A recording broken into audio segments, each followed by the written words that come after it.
Inti sibt qawl fil-kantilena li jikxef kemm il-kuntatt tal-kelliema Maltin mal-isqalli kien kbir sa minn dawk iż-żminijiet. Kif sibtu? Naturalment dan huwa frott ta' riċerka u anki frott ta' riċerka li għamlu studjużi oħra, bħal pereżempju Joe Brancato u anki Stanley Fiorini, pereżempju li ġa kienu indikaw qed minnhom li kien hemm tixbih ma' proverbju Taljan li kien jiġbaħ ftit jew wisq lill-proverbju li hemm fil-kantilena. Però kien Taljan u kien differenti. Jiena mbagħad minn dan l-ispunt nipprova nfittex daqsxejn, jiġifieri u rnexxieli insib propju dan il-proverbju cui muta locu muta ventura li huwa kalk kemm semantiku kif ukoll kalk sintattiku li jiġi riprodott mbagħad minn Caciaro, min ibiddel l-imkien ibiddel il-ventura.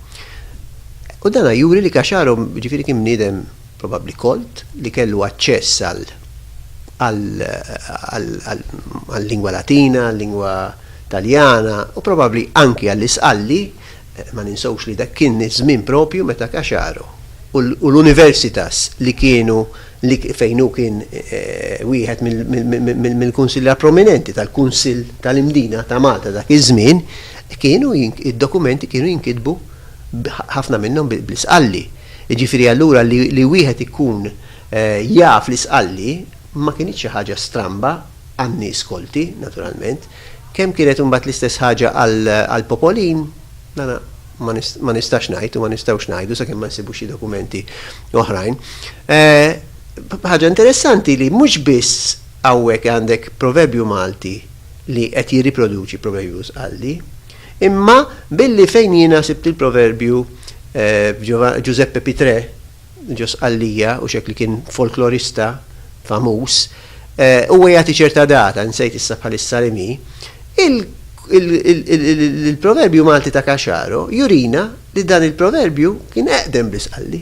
Allora lill-isqallin aħna il-kantilena qed ukoll tgħidilhom isma' il-proverbju tagħkom cui muta locu muta ventura kien ukoll ġa jeżisti almenu ngħidu fl-1470-1480. Ġifieri naraw kif fil-ħajja tieħu u tagħti, fil-letteratura, fil-lingwistika demek qatt ma tista' tistudja l-affarijiet mod iżolat, weħedhom ishom ġew mix-xejn, isu kulħadd għandu kordun umbilikali għax ninfluwenzaw il-xulxin.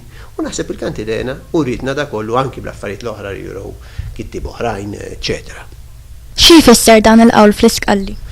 Dan il-qawl ifisser eżattament dak li jfisser il-qawl fil-kantilena. Ġifieri min ibiddel l-imkien ibiddel il-ventura.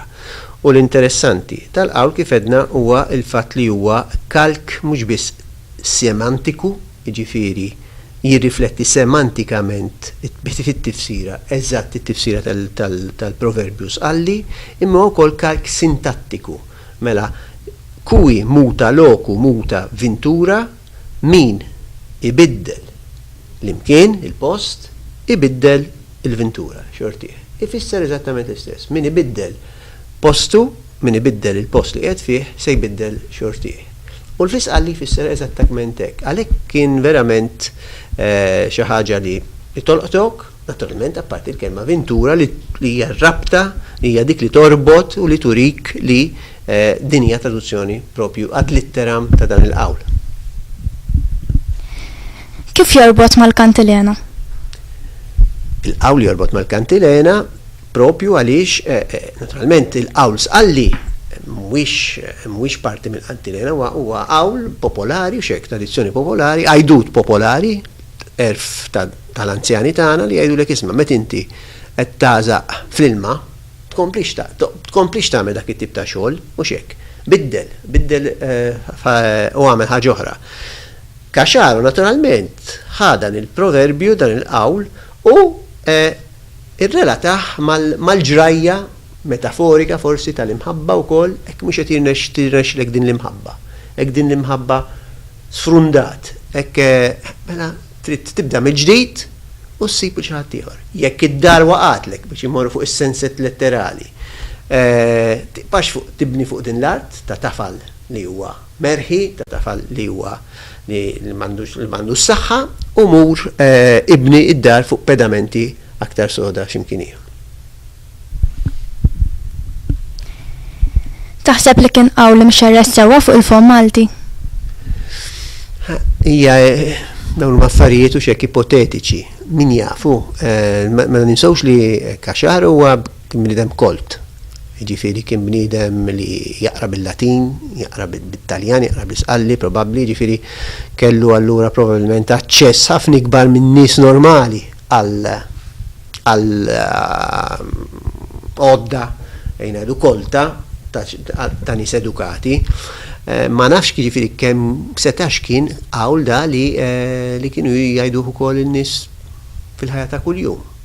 Sinċerament, din hija l-problema li għandna tal-kidba Maltija bikrija xek li ma tantx għandna dokumenti bil-miktubin. Allura huwa diffiċli jkollok dokumentat dan kollu. Tara possibilità li xi versi oħra fil-Kantiljana jistgħu jkollu jkunu wil?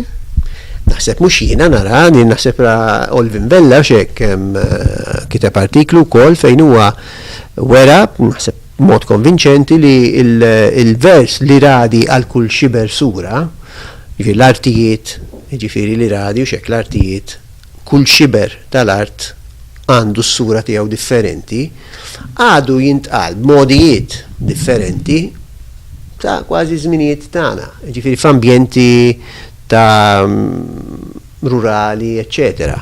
Ġifieri milli jidher u xek hemm ukoll il-possibilità li dan il-vers li ħadem fuqu u Olvin Vella baqa imma bek għandna issa differenza, mentri differenza qed nitkellem dejjem fuq diakronija u xek qed nitkellmu dejjem fuq dal-proverbi fi żmien tul iż-żmien.